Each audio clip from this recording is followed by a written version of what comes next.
Goedemorgen allemaal. Laten we even gaan staan. Laten we God loven en prijzen. En ik wil vragen of Nico Henk wil openen in gebed. Vader, halleluja. Nabakandolo kolorosjoro kolorondo. Jezus, ik prijs u, ik loof uw naam. Nabakandolo kolorondria borashara galabaranda. Ik prijs u, heiland.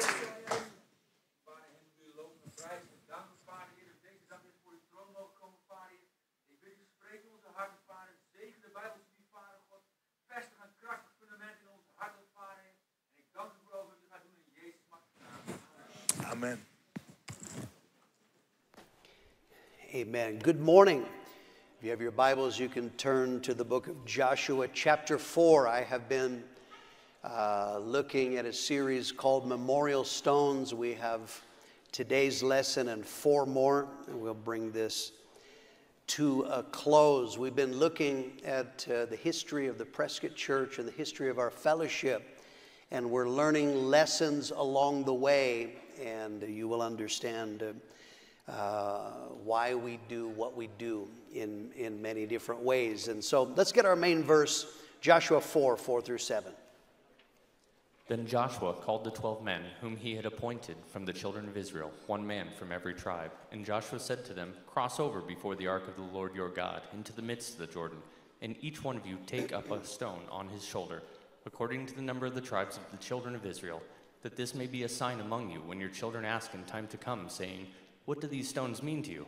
Then you shall answer them, that the waters of the Jordan were cut off before the ark of the covenant of the Lord. When it crossed over the Jordan, the waters of the Jordan were cut off. And these stones shall be for a memorial to the children of Israel forever." Okay. Silence over there. Okay, we're going to look today at the works in Russia. In 1917, they had what they called the Bolshevik Revolution. This took place in Russia. They were rebelling against the Tsar.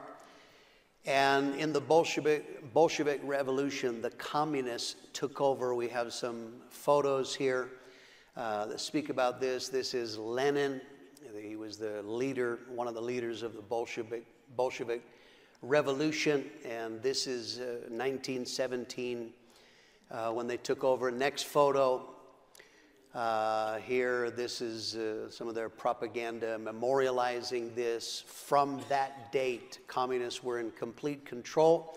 And one more photo here is that you understand this was extremely bloody. They killed anyone who was a threat, anyone who would disagree with them. The communists, when they took over, they hated Christianity. Lenin once called the idea of God an unutterable vileness. And so atheism was the foundation of their communist beliefs, and so they began to persecute Christians.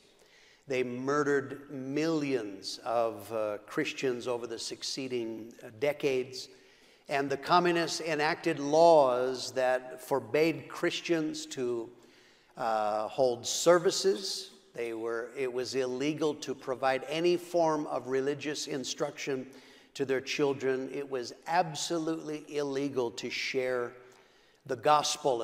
And when the communists took over, as you know, later on, American politician dubbed this the Iron Curtain. And so it literally, communism kept outsiders away. Wherever communism took over, they kept outsiders out. And of course, that started in Russia and continued in other communist nations.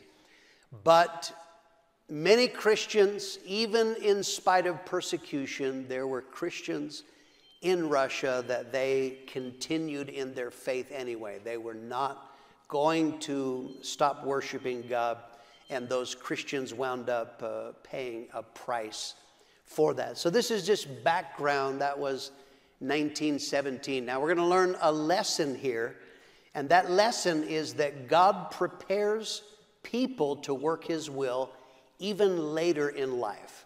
God was not surprised that the communists took over, and God works for the future to work His will. And what He does is He prepares people. Here in Prescott, A young high school student got saved at, I believe, at 15 years old, 15 or 16. His name was Mike Maston. Mike Maston in high school, he had to choose a language to study as one of his courses. What would you like to study? The most common, of course, would be Spanish. There was German, there was French. Mike Maston chose Russian.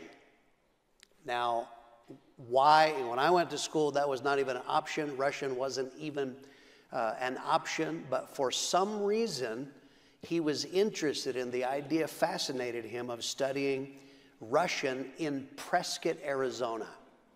Simply because of that, Mike Maston always had an interest in Russia. There was something there. He became a disciple, was later on sent out to pastor, and began to do a work for God.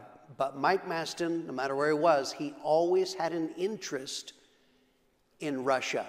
In 1987, he was pastoring in Australia, and he actually made some connections with some Russian pastors.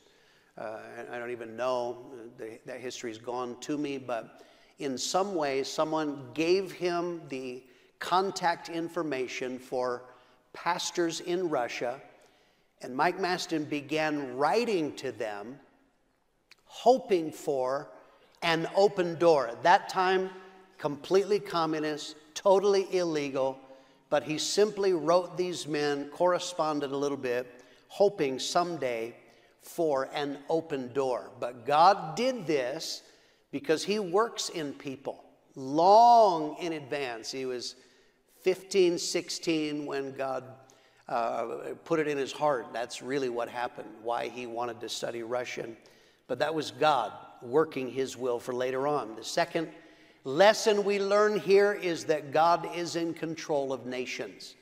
We look, you can read in the paper, oh, look at that terrible thing that happened, this revolution, that despot, this dictator rises. But the Bible says God is in control of nations. And if he's in control, one thing that God does, God opens doors. Revelations 3, verse 8.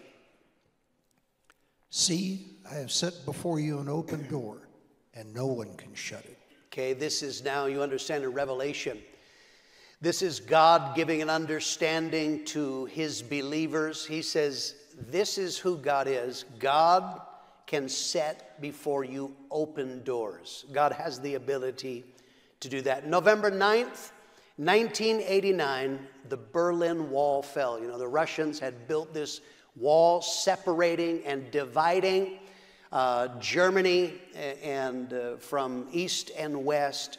And so on November 9, this is actually a photo from that day, is that the Berlin Wall fell. It was not just simply that the wall came down, the communist system was collapsing. This was a brilliant maneuver on the part of Ronald Reagan, a little bit of political lesson when he was negotiating with Gorbachev. The one thing that Gorbachev was insistent, he wanted to get rid of what the media mocked him for, Star Wars.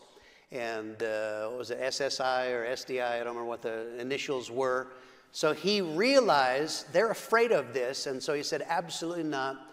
Ronald Reagan managed to get, through his decisions, he got Russia to bankrupt themselves, trying to keep up with America. So this is not just simply a physical wall. Communism as a system began to collapse. And then the next photo here, the Iron Curtain is swept aside.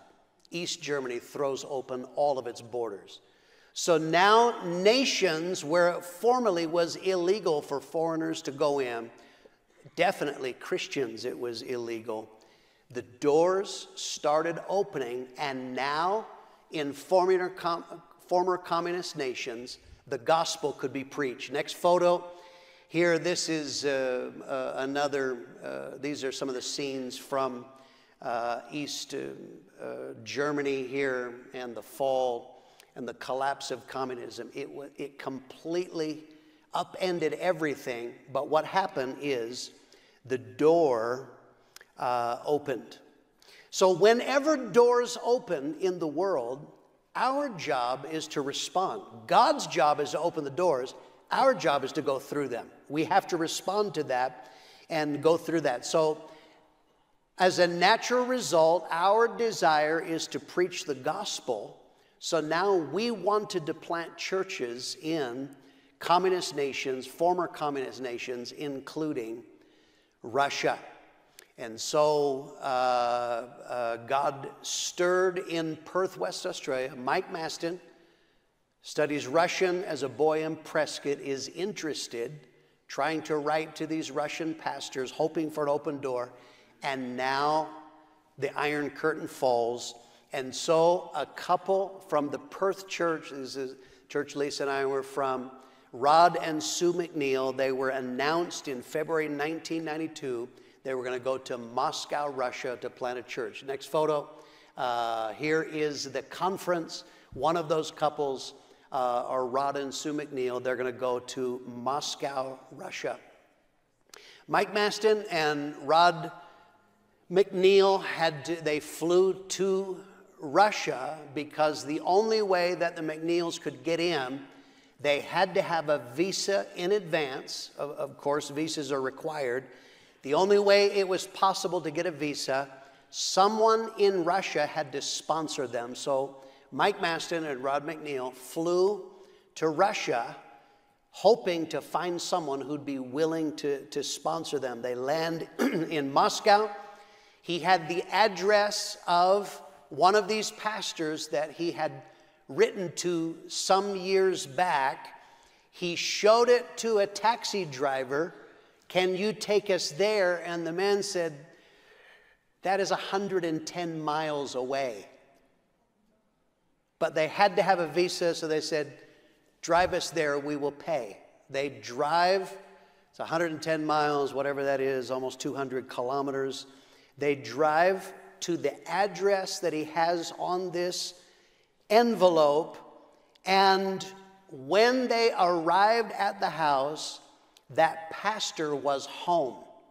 But what he said to them when he explained who he was, the man said, this is a miracle. This is the only day that I have been home. I have not been home for weeks.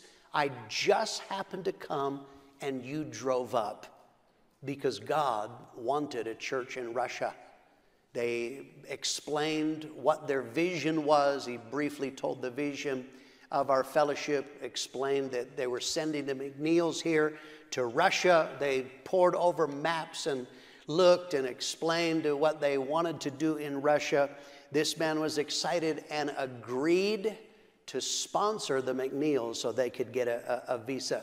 And so Rod and Sue McNeil came in 1992, began building a church in Moscow, Russia. And I want to tell you that was extremely difficult circumstances. Some of you have no idea how backwards the communist system was.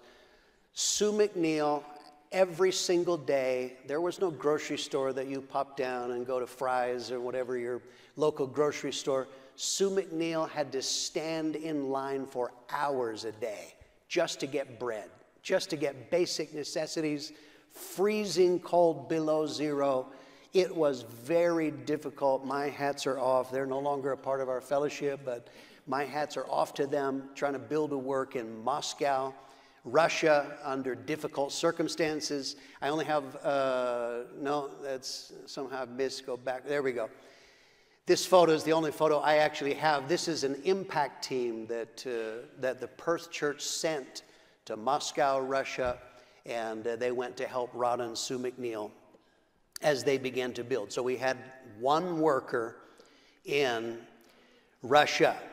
God stirred a pastor in Canada named Glenn Rupchin. God stirred him, put it in his heart to go to Russia. He was excited.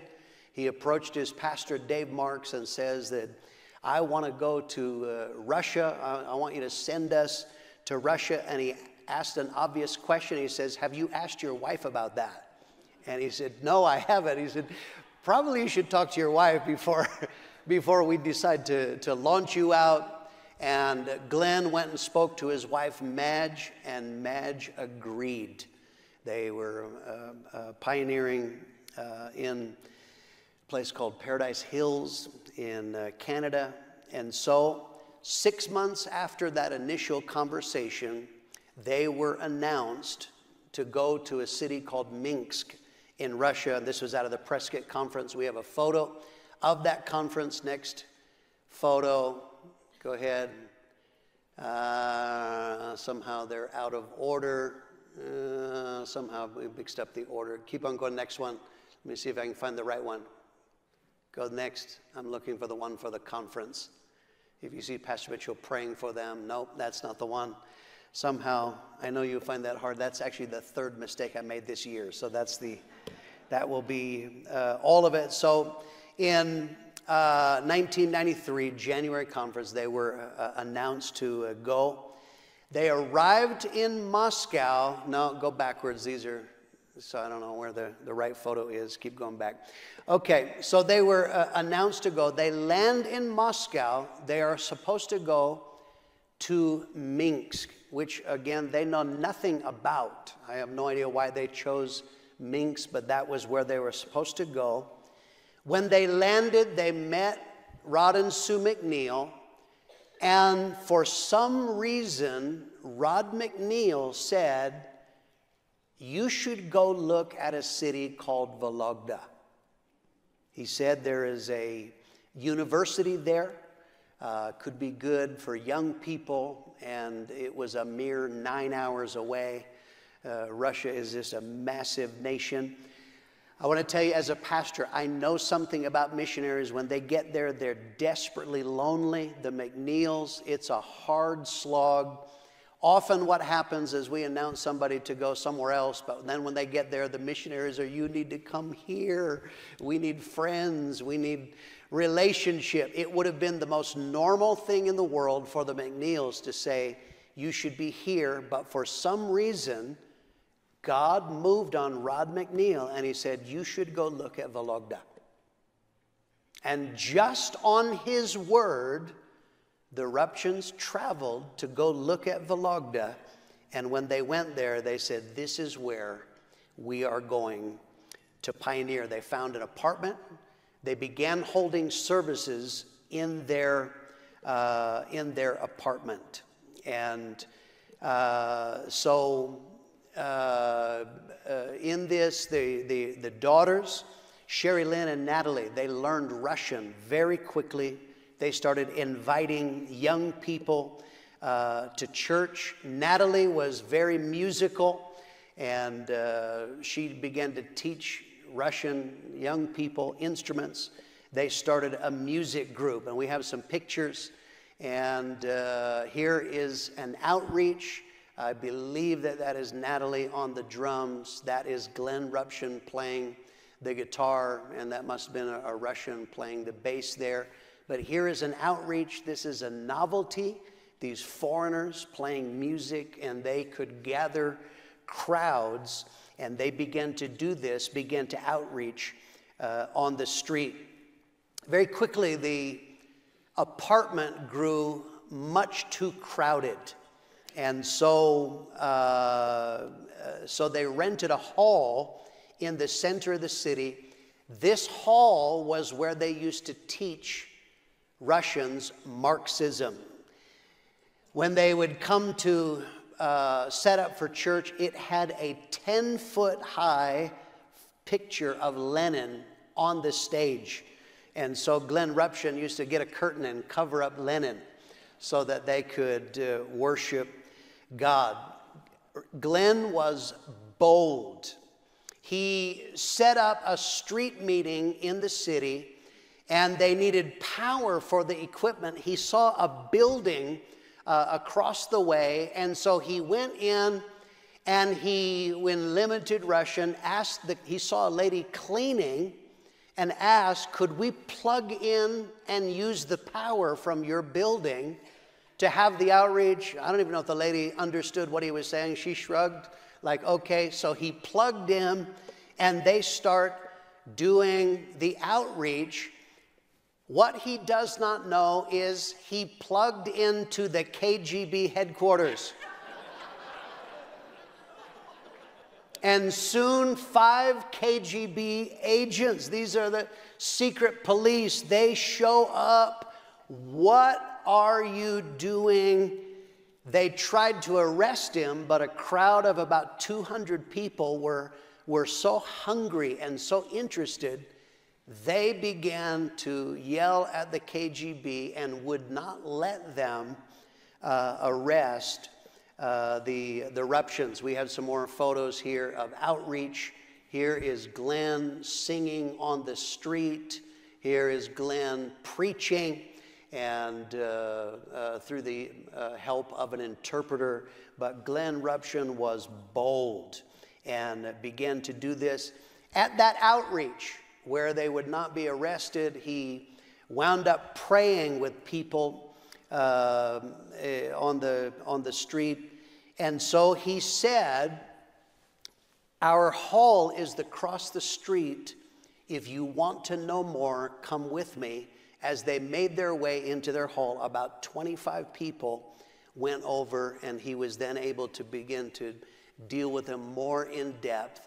God began to build this work supernaturally. They had to move buildings. They were growing rapidly. They had to move buildings for various reasons 10 times in the matter of 2 years. Now we have some photos. Next photo here. Here is early photos of the church as they're laboring there. God is saving Russians. Just recently, these people were communists, but now God is doing this. This is a report in the trumpet. That's Rod and Sue McNeil in the bottom left-hand corner. The Ruptions you see there, that's the family. The second photo from the bottom on the right. And here is my parents. Dad went to preach in Russia, and here they are in Moscow. These are, you see these funny onion domes, all connected with the Russian Orthodox Church. But they began to build this work there. As the Ruptions are laboring now, they're getting these converts. Many of them were very young. One of these was an 18-year-old university student. The university student, he is attending university, and he had one of the professors in some kind of exchange program was a Canadian that they allowed to come and teach in Vologda again. God is working his will. His name was Bruce Maston, and Bruce Maston was a Christian. So he is teaching. God put it in his heart to travel to Russia, to move to Russia and teach. But he wasn't just simply teaching university courses. I don't know if he's an English teacher or what he was doing, but he was witnessing. And one of the students he began to witness to was a young man named Sergei Golubev.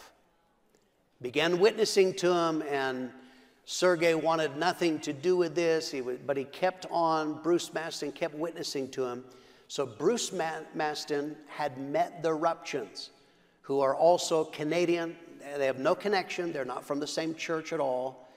So he took Sergei, began to hear at what the Ruptions were doing. He took Sergei and introduced them to the Ruptions. And so Sergei Golubev started going to church.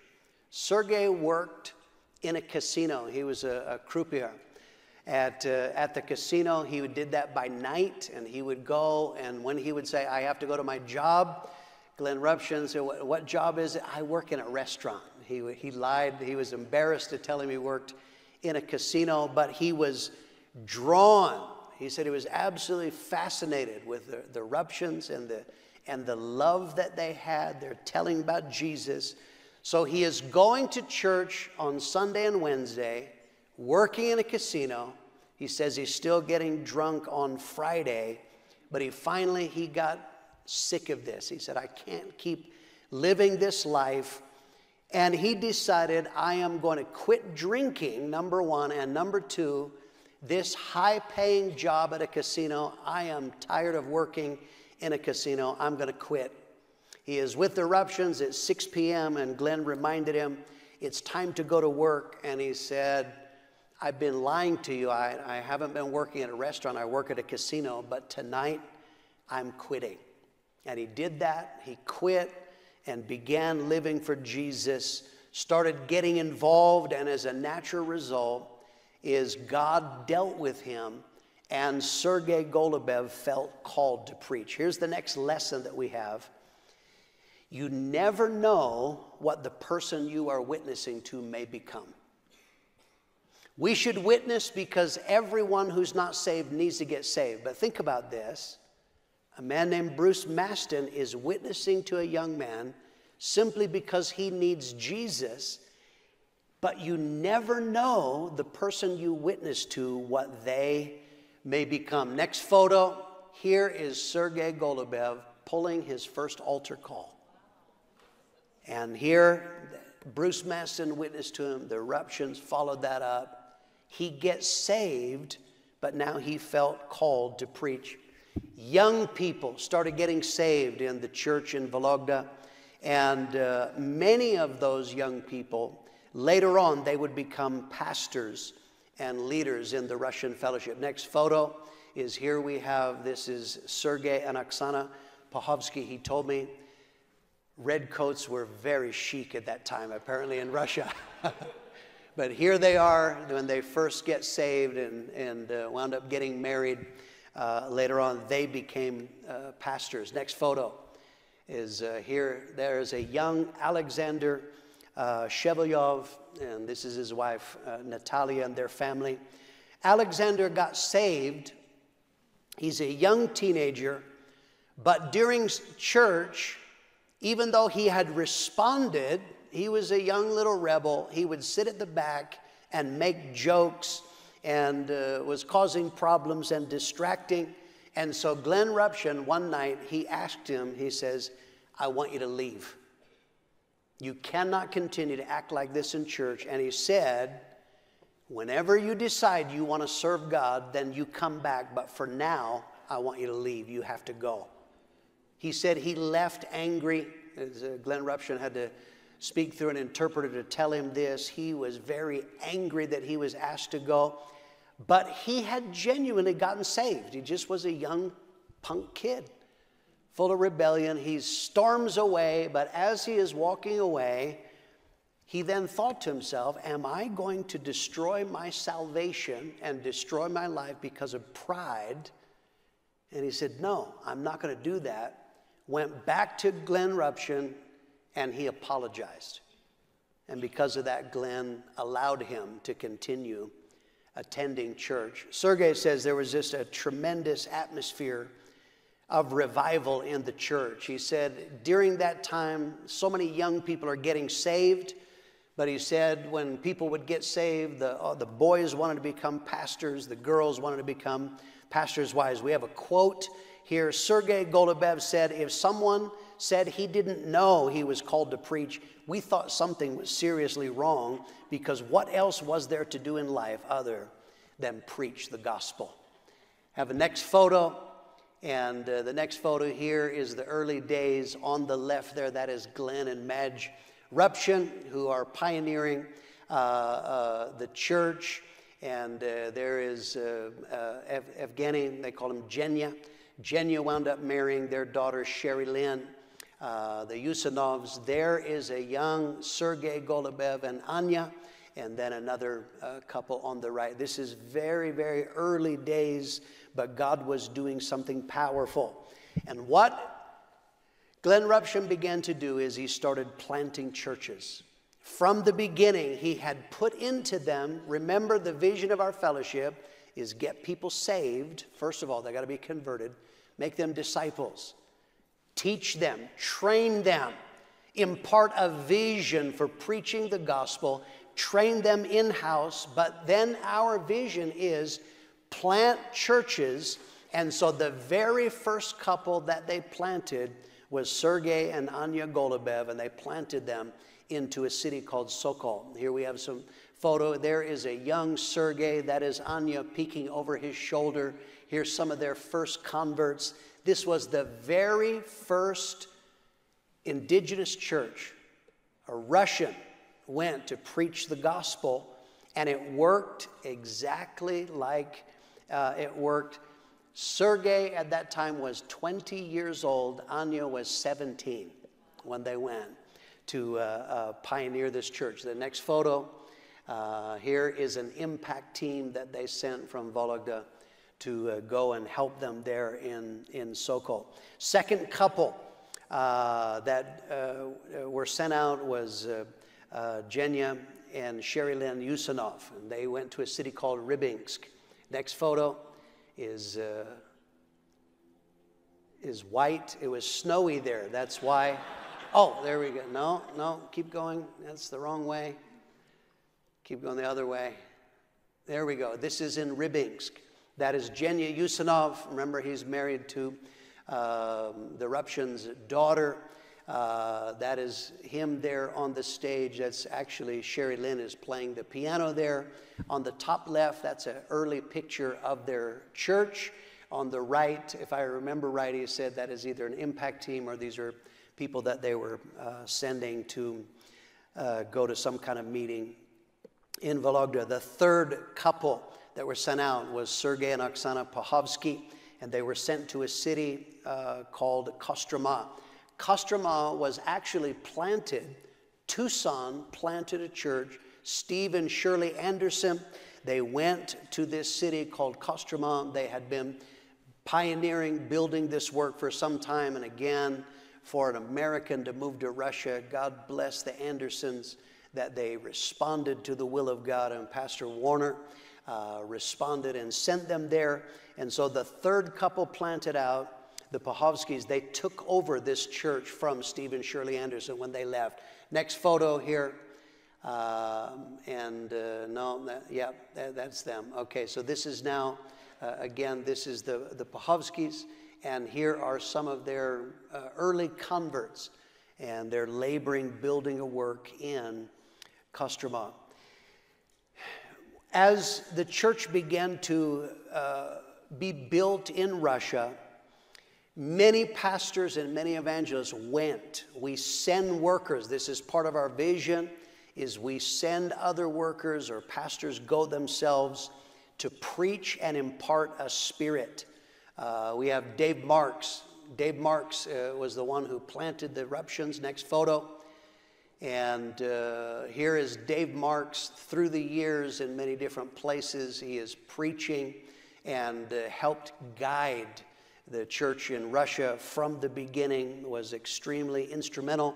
Next photo we have here is Steve Bowman on the right, preaching in Vologda, that he went to labor there. Pastor Nigel Brown went to preach. Pastor Nigel Brown there is breaking the law. Illegal for a foreigner to go and preach on the street, but he's doing it anyway. And so we did this. Next photos. The next photo here is they decided to do a men's rally. And so Pastor Mitchell and Harold Warner went, gathering of men, and they gathered in them, met in Moscow, and they began to labor. That is the very first men's rally that they did. Next photo is Pastor Mitchell praying for the sick, and this is in one of these. I think that's actually in the first men's rally, and then in later years I would join Pastor Mitchell. Next photos, we have several of them. Next one. Here is now in the men's rally. I went with Dad, started going every year, and just the work, the growth that God did is just incredible. And so we began to do that, imparting a spirit. Now, I want you to understand that works. So the door swung open. We were able to send workers, but then communism, the bear began to rise again. Communism reestablished its hold. And I want you to understand, in all the churches that they plant, it is in an atmosphere of pressure, because they never know when someone may report them, and then the police or the KGB. We actually have a video. This is of the KGB or the police in a city.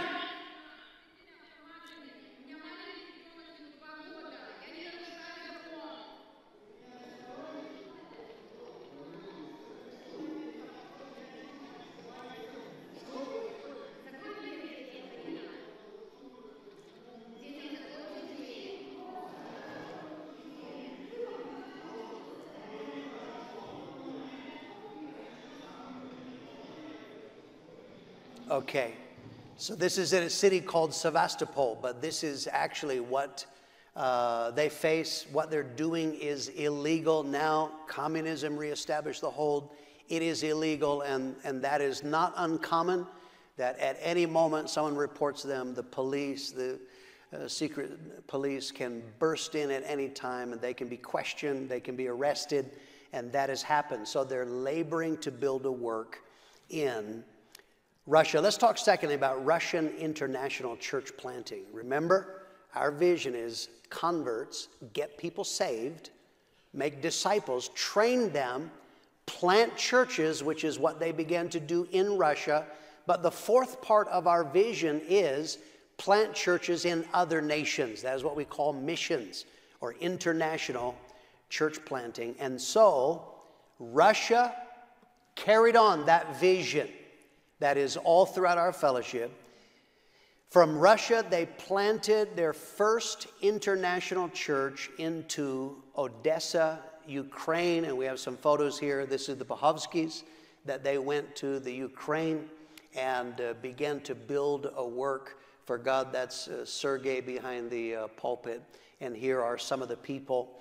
And that was a milestone. That was the first Russian pastor ever planted outside of Russia. The second church that they planted was in Ulaanbaatar, Mongolia, and we have a photo here.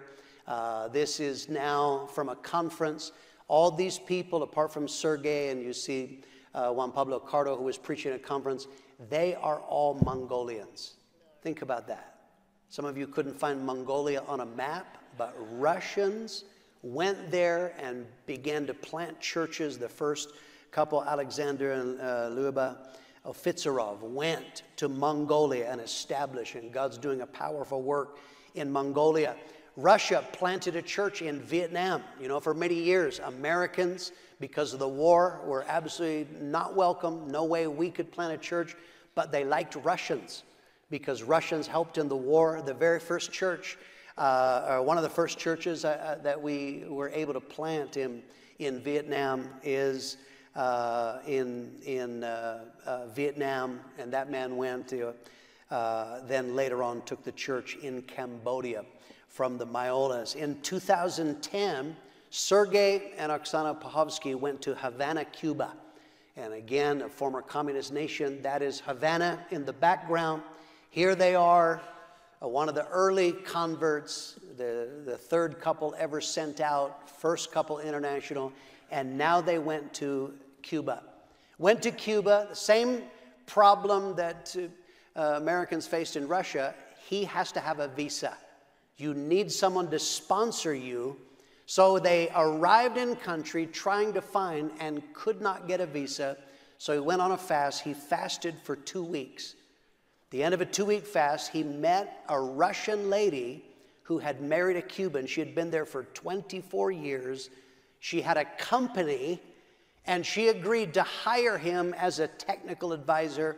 He said, I knew nothing about what it was, my job description, but simply God moved on this woman and gave him a visa that was able to be renewed every year. Now, communism was very strong in Cuba. They were not able to street preach, began to witness. One person who got witnessed to would invite their friends and often would then invite them to their house where he could, the Pahovskys could then witness to their friends and family. And they started a Bible study. We have the photo. This is the very first Bible study that they started in Cuba. Think about this. We plant in Canada. Canada plants in Russia. Russia plants in Cuba. This is the very first one. He said many of these people that came, originally many of these were employees of that Russian lady. She was making them come to church. Some of them did not actually even survive in salvation. He said he would get a group of people, they would dwindle away. He had to move to another house, and he said he started Bible study in 5 different houses. He is desperate, so again, he starts fasting for a breakthrough, and he needed a locksmith. And for a problem he had, a locksmith came, he met this man, witnessed to him, and invited him to a movie that they're showing. They had dubbed the movie Fireproof, which you know is about a troubled marriage, unbeknownst that young man that he met, their marriage was in trouble, and this couple came and attended. Their names were Alejandro and Yemi Fernandez Perez. They came and they got saved at this movie Fireproof, and they asked Sergey, start a Bible study in our house. And we have a photo. This is the 6th Bible study on the right. That is Alejandro and Yemi. That is their house, and here the 6th Bible study that he starts. Now he started getting real converts, and they started sticking. The church began to grow because of communism. There were no buildings that you could rent. All buildings were owned by the government. You can't go to the government, hi, what I'm doing is illegal, can I rent a church? You know, I'm going to start a church. That's just not possible. They found an abandoned house, and it had a massive living room. It was owned by 2 brothers that were alcoholics, but somehow God moved on their heart and let them move into this abandoned house that they renovated, and they started having church in there, rent-free. It could seat 70 to 80 people. We have some photos of the church in Cuba. Here is the work that God began to build. Next one. I think we have more photos. These are all different shots of the church that they began to build. I think there's one more.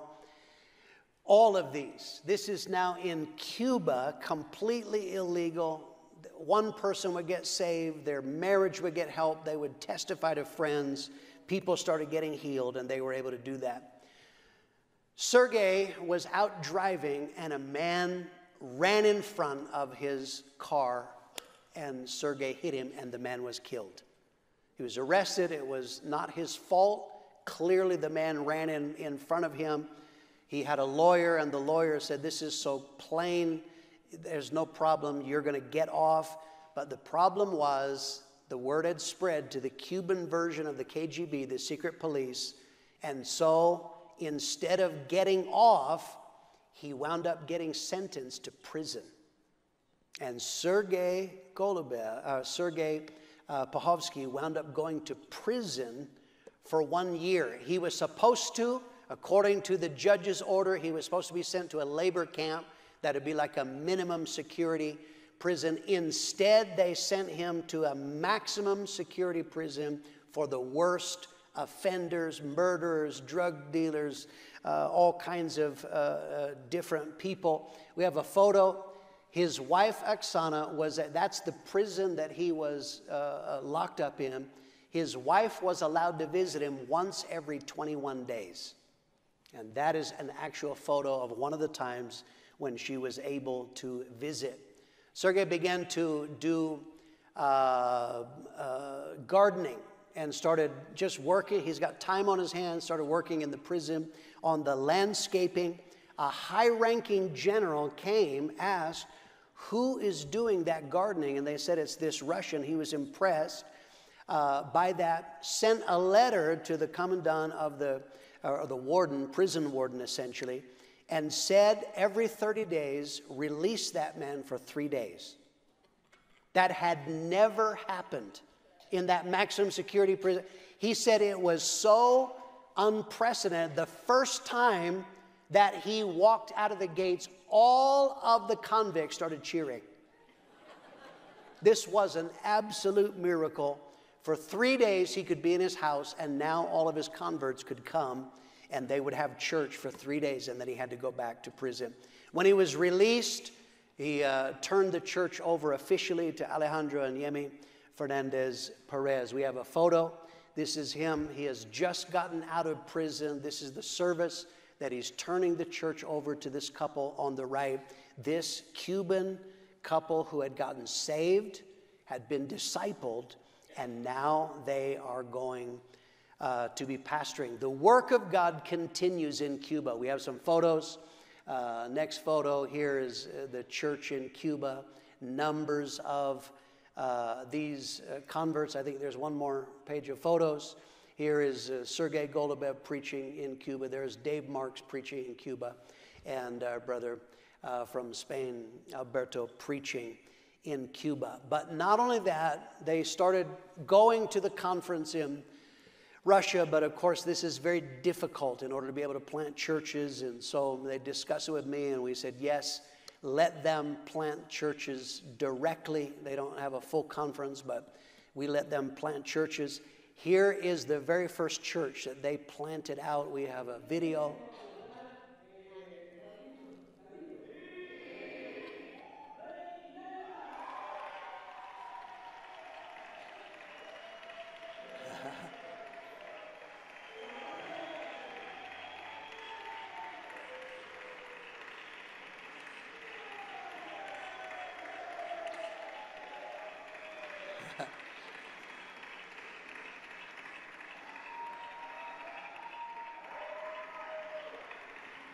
So think about this. This is our vision, is a native Cuban who's a convert, who'd been discipled, is now discipling himself, and it works.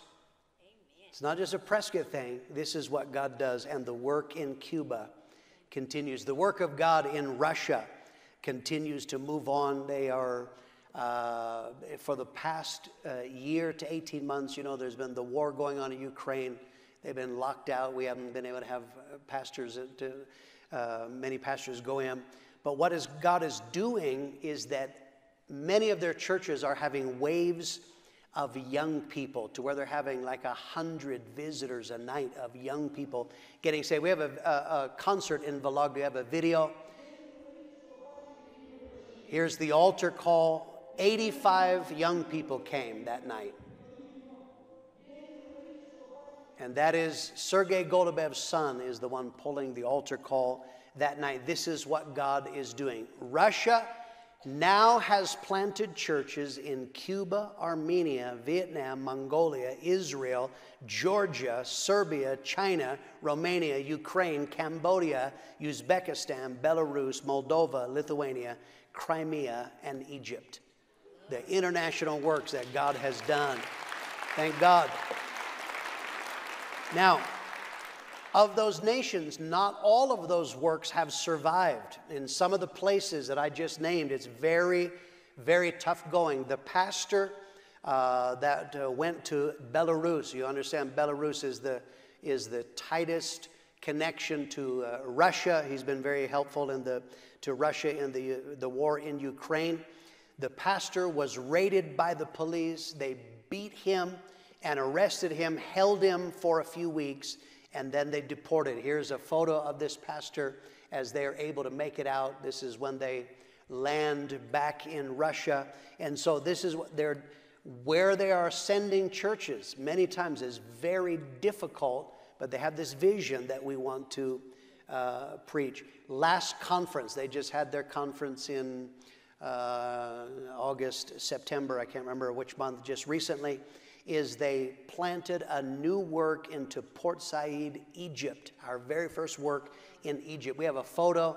Here is this couple, a Russian couple, are going to Egypt from a communist nation to a Muslim nation, preaching the gospel. I want to tell you, our vision works, and it works all over the world. There are currently 47 churches that we have in the nation of Russia, and there are another 14 churches that they have planted in another 9 nations.